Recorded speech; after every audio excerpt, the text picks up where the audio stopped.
Matiari SSP Matiari जी सख्त हिदायतुनि ते सीआईए पुलिस मटियारी जे कार्रवाई 2 ॾींहं अॻु शाहपुर दरपुर थाणे जी हद मां फुरकियल ट्रक सरहाणी मां रिकवर करण जी दावा।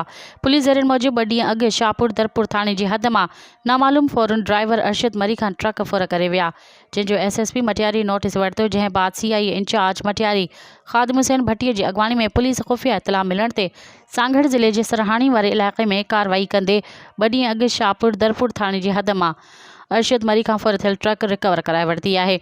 एसएसपी मटियारी नूरुल हक रिंद जी हिदायतुनि ते रिकवर थियल ट्रक मालिकनि जे हवाले कई वई। कामयाब कार्रवाई करे ट्रक रिकवर कराइण ते ट्रक मालिकनि एसएसपी मटियारी नूरुल हक रिंद, सीआईए इंचार्ज मटियारी ख़ादिम हुसैन भट्टी ऐं संदसि टीम जी तारीफ़ कई ऐं खेनि दुआऊं ॾिनियूं।